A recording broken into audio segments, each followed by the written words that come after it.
Yes, as my friends, I am Sir Bancroft, and this is the game of 5 lines.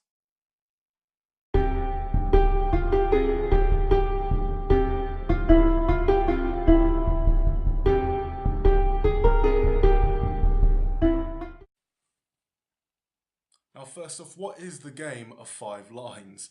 The game of 5 lines is an ancient Greek board game usually played with 2 players and a die. Now, the setup of the board game is as I show here.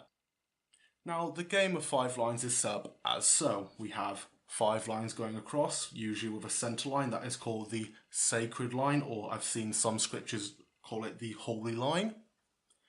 And then we have the 2 other lines going each side. And usually we would find one extra centre line just so we can tell each side apart. Though there are some representations that show there wasn't. I'm guessing it was obviously up to whoever made it. Then we have our pieces, 10 in total, 5 on each side. We have, usually there would be one side that was coloured terracotta and then one side that was coloured white, though there may have been other colours and other forms. Now the ones I have here are made out of regular clay. One is just regular terracotta and one, as I said, is regular white clay. Though I have seen some versions that have little round wooden discs and some more ornate versions, little clay men or little wooden men. It's up to whoever makes it or wherever you buy it. Some poorer people may have just used stones that they found in the dirt. But the one essential piece I can imagine most people would have to buy is the dice. The die in ancient Greek we have seen have been made out of many different things. The most common was wood. There have been some more expensive examples made out of bone or maybe ivory. But there is also evidence to show that there are ones like how I've made it, which were made out of clay.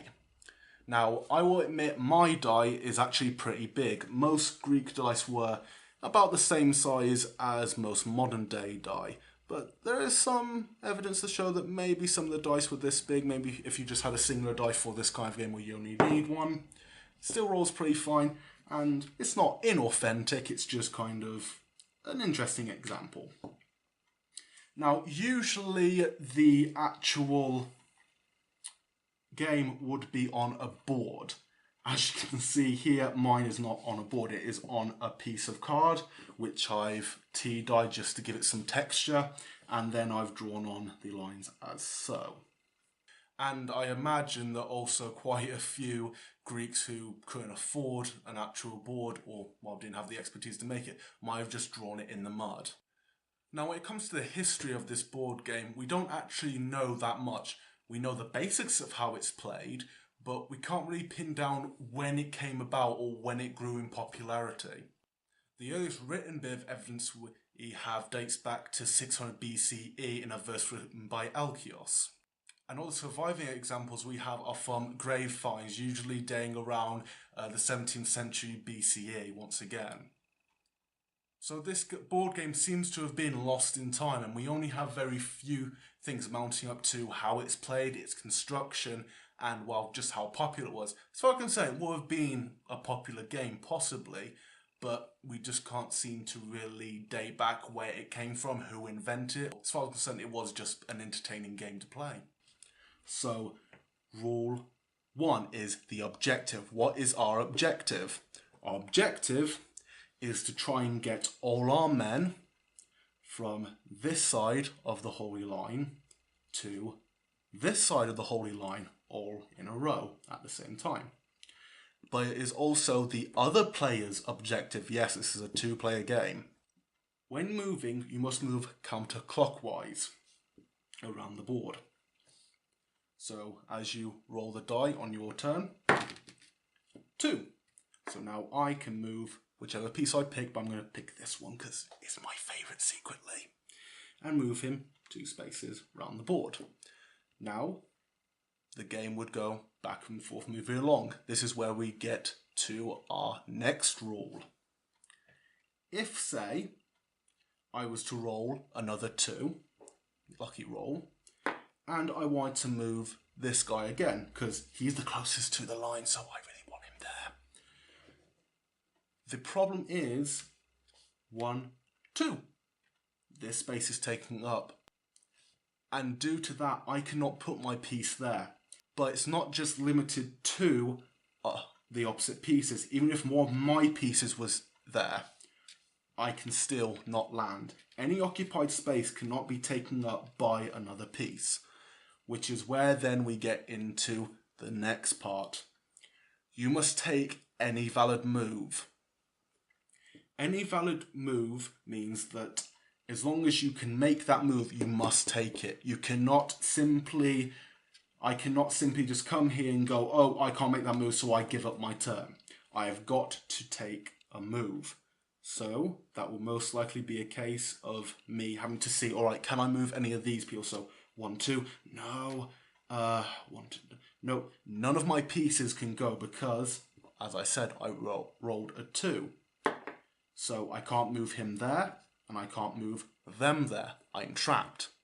So then it's only when there are no valid moves can I not take a turn, and I'm able to give up. To which then the opposite player will roll and they will move their piece. Now what would happen if, say, I was to land one of my pieces on the sacred line? Well, as soon as I land it on there, whoever lands it is allowed to take another roll. So I get a 4. Now I could happily, if wanted, move this piece, but I won't, because I want to keep them on there. I want to get all my men on that line, so I will move one of these pieces. 1, 2, 3, 4. Now finally, if I'm very successful and I have a lot of lucky rolls and make some very smart decisions, it'll just be one more roll for me to get onto the sacred line. And once I have all my men on the sacred line, I've won the game.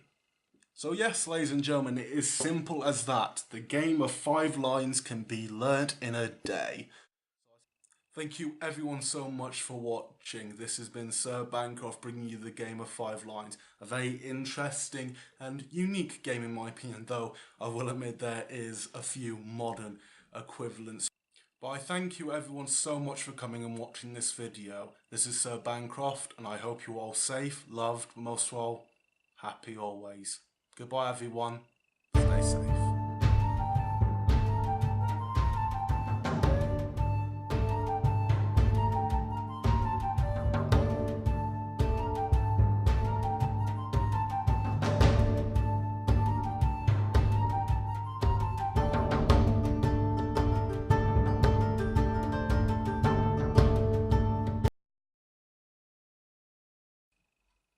And all the examples we have,